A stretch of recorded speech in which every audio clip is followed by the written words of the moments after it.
One of my most fleshed out universes on PopCross Studios is my world of weird Marvel DC fusions, where I've written stories and drawn fusions of Marvel DC characters that wouldn't traditionally be mashed up together. And for some reason, over the last month, I've been getting tons of requests to do a proper sequel to the very first one of those episodes I ever did, where I combined Avengers and Justice League characters. So, let's get to that today. Hit like if you want, subscribe if you feel like, but either way, enjoy the show.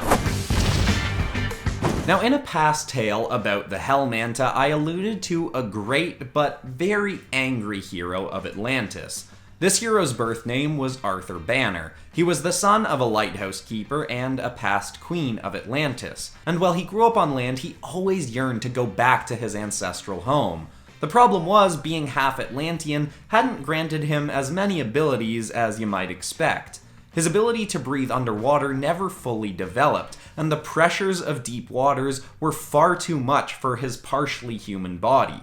If he ever wanted to explore Atlantis properly, he'd need more fully developed Atlantean abilities. His need for this led him to becoming a biochemist. He studied everything he could about human enhancements and Atlantean DNA. He even researched old experiments of Barry Rogers prior to his reemergence to society, seeing if there was anything in his work that could give Banner the powers he needed. He ended up trying to recreate Rogers' accident in a controlled environment, and in some ways he'd be successful, but not in the way he'd hoped. The incredibly high levels of gamma radiation Arthur would absorb would mesh with his Atlantean DNA and infect his whole body.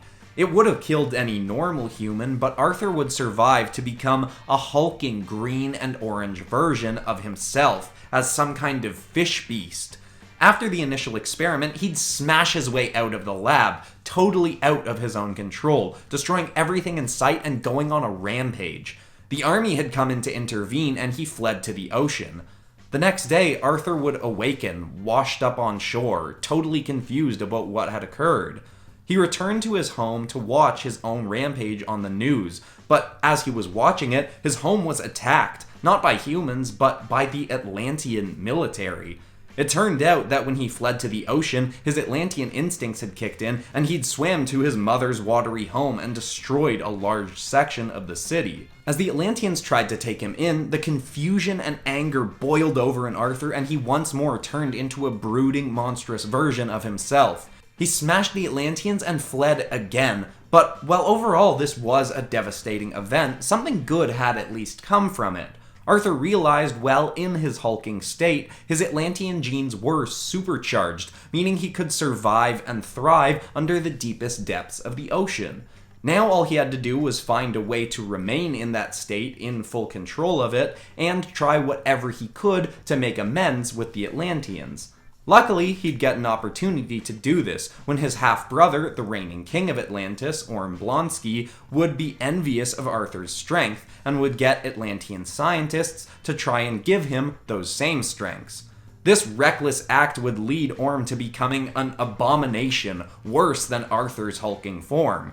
Arthur would find out about this and return to Atlantis to defeat his half-brother for the Atlanteans. Well, it wasn't enough to fully gain Atlantean trust, it was a first step towards Arthur being able to fully reunite with his ancestral home, and the first bound in his life as a hero.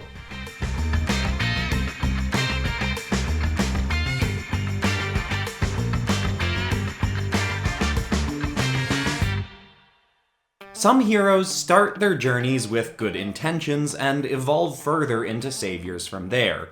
Hal Stark was not like that. While he was a genius-level inventor and an incredible pilot, these traits were overshadowed by his arrogance and apathy. He only cared about partying and drinking and gambling away his vast fortune awarded to him by the military aeronautics and space tech company he inherited from his deceased parents. The company was worth billions, valued twice as high as even LoxCorp stocks, because they were the first company to breach the intergalactic market, making sales to alien civilizations. And while Stark did little work for the company, he did enjoy flying their planes and ships for sales pitches off-world. During a weapons demonstration where Stark was flying a new military hypership around Skrullshan airspace, his heroic journey would get off to its rocky start. The ship he flew was the company's greatest creation, partially invented by Stark himself via some designs that he jotted down on a napkin on a whim. It was a ship whose weapons bay was replaced with nanites that could be structured into massive arrays of various weapons for different circumstances. Mid-flight, his ship was shot from the sky by Cretan extremists. Stark ejected, but it was only a second before the ship completely exploded, and in that explosion, Stark was seriously injured and knocked unconscious.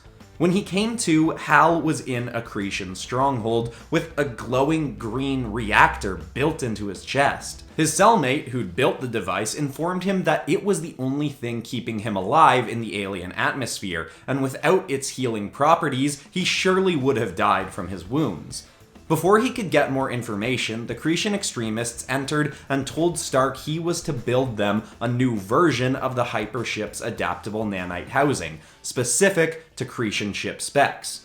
If he refused, they'd kill him. And while being shown the specs of their ships, Stark saw in their stronghold they already had a vast array of his weaponry. Against his knowledge, his company had been fueling both sides of a raging conflict between the Cretan and Skrullshan empires of Mars. That sparked something in Hal. He now felt his company encouraged war instead of providing means to end them. It was a horrible thought, and he had to shut it down. But first, he had to get out of there. He teamed up with his cellmate, an alien but fellow inventor by the name of Abin Yinsen. With further information about Yinsen's reactor, a device he referred to as the Lantern of Life, Stark realized that with some modifications, it could be powerful enough to control a new version of his nanites. So they got to work building, doing what they could to make it look like they were developing a nanite housing for a ship. In actuality, they were building a spacesuit. One both powered by the Lantern and made to house within it millions of micro nanites. The suit itself could now spawn those nanites and create any weapon the wearer could imagine. It was something Stark could enhance infinitely outside the walls of the Cretan stronghold, but for the time being it was limited by the stolen tech they had access to. This meant, on their escape attempt, there were malfunctions. As a result, to buy Stark some time, Abin charged a wave of soldiers, and in doing so, he unfortunately lost his life. That sealed Stark's decision to end his company's military arm. He escaped the stronghold and made waves in the news with his story of surviving and the announcements for his company. But soon after, he'd make even more waves with his first public appearance as a new kind of superhero.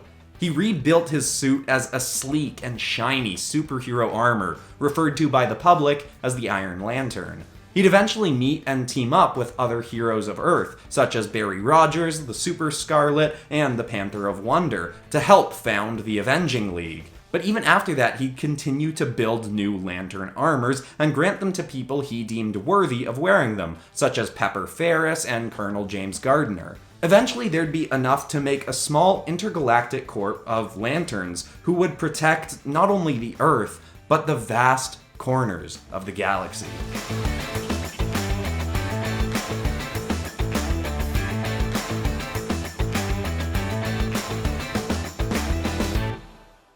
Quick update on that bundle of art that I mentioned that has high-res files of all of the art that I made on PopCross Studios in December. I uploaded the product to Teespring and there were some glitches and errors, so instead of selling it on there, I'm just giving it away for free this month. So there's a link in the description where you can download high-res files of all the art that I made on this channel in December. If you do download it and you think it's worth like $3 or $6 or something, I have made a Ko-fi account where you can easily donate some money to the channel. Obviously that's hugely appreciated, but feel no obligation to do that. You really can just download the stuff for free if you want. The bundle and the PopCross Studios Ko-fi account, both linked in the description. Anyway, sorry for the interruption as always, let's get back into the next story. Now with Stark's story, we scratched the surface of the Cretan-Skrullshan conflict over Mars, but for our next hero, we must dive even further into that war. Back when Stark was in his late teens on Earth and totally disinterested in what his parents' company was doing, there was a test pilot who worked for the Starks named Carol Johns. Little did she know one of the ships she was test piloting had actually been built by a Cretan inventor who'd fled her homeworld of Mars to avoid being forced into the war, as she'd never fully agreed with either side's claim to the planet as their own. But her biggest mistake was taking a powerful Cretan energy core with her to Earth to use in her inventions. The Cretans wouldn't stand for its disappearance, and to send a message they sent a squad to Earth to kill the inventor and destroy the core. And when they arrived, the core just happened to be powering the ship that Carol was flying. Being an ace pilot, she managed to destroy some of the Cretan ships, but there were too many of them for her, and soon enough, her ship was destroyed. But in the mid-air explosion, something strange happened. The core's energy was totally absorbed into Carol, who, though unconscious, didn't fall to Earth. She remained floating in mid-air. Curious about the occurrence, the remaining Cretans brought Carol back to their homeworld. The energy core had given her incredible abilities, ones that they thought they could exploit to their advantage. They took Skrultian DNA and fused it into her, erased her memories of Earth, and crafted a whole new backstory for her. They made her believe that she'd been a Skrultian shapeshifter warrior who'd been so appalled by the villainy of her own race that she defected to the Cretan side of the war to help them fight against her former people. And for years, she would fight on their side until the fateful day that she was sent to shoot down Hal Stark. Before she could shoot him down, though, the whole event started sparking some of her memories to return in flashes, her real memories. A Stark ship being shot down by Cretans just felt all too familiar. She ended up bailing on the mission, and other Cretans were sent to take down Stark. She went in search of answers to her hazy memories. She went to Earth undercover to investigate the history of Stark aeronautics. There she found evidence of her life on Earth, and it all came flooding back. She went back to Mars to free Stark, but by the time she returned, he'd already made his fateful escape. So from there, Carol went to the Skrultians to determine if all the propaganda she'd been fed about them over the years was true. She found, well, they weren't the monsters she'd been led to believe. They were no saints either. So Carol spent the next years doing her best to moderate between the two groups, trying to build a peace between two races who both believed that the planet was theirs to rule. It wasn't an easy task, and Carol would often end up fighting with both sides against her.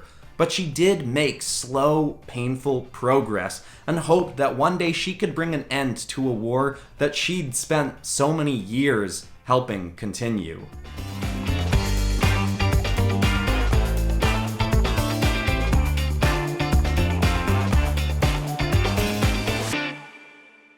Billy Strange had been orphaned at a young age. His father had left before he was born, and his mother had died during a botched heart surgery.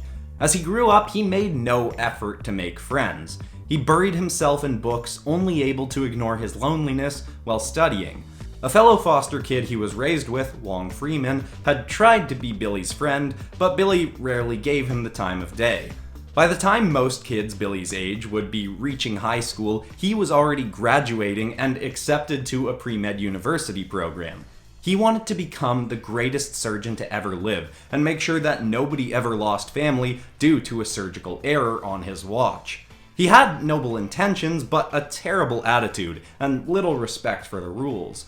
Strange felt he wasn't being pushed through his schooling fast enough. He thought despite only being 16 years old, he was ready to become a full surgeon.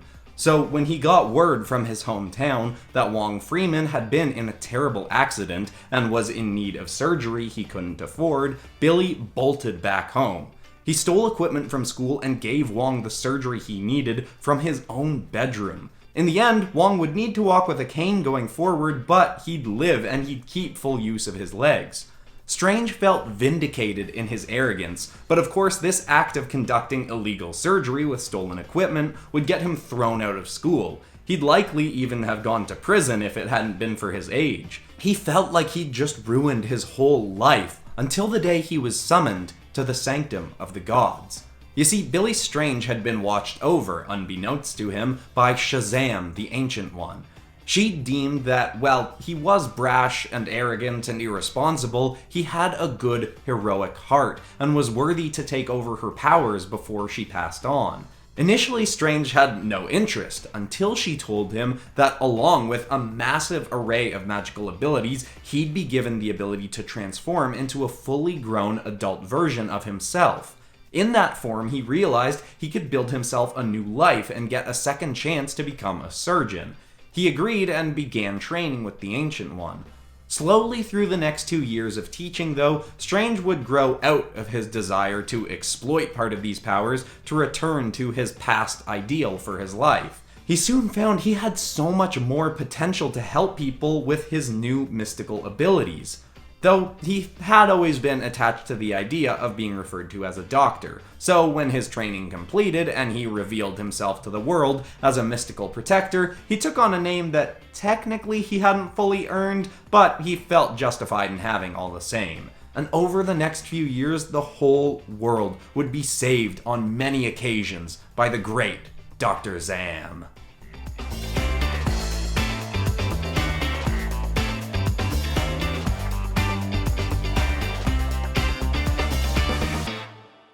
Well, what do you think? Was I right? Is this one of the best episodes on this channel? I personally think it is, but you can all let me know what you think in the comments. And are there other weird franchise fusions you think that I could do on this channel that'd be cool? I know lots of people want me to do a follow-up to the Ben 10 My Hero Academia fusions episode. That is likely to come. I don't have it planned yet, but I probably will do a sequel. But I'd love more suggestions for other weird fusions. Maybe some other anime kind of stuff. Again, in the comments, let me know. And of course, if you're new to the channel, make sure to check out all the other Marvel DC fusion episodes. All of them exist in the same universe, so they always reference each other a little bit, and some characters will pop up in other stories. It's lots of fun. I really think it's one of the best running series I've got on this channel. But anyway, everybody, that's all for today. I'm Christian Pearson. This has been PopCross Studios, home of the nerdiest art videos on YouTube. Thanks so much for watching, and I will see you all in the next video on Friday. Goodbye.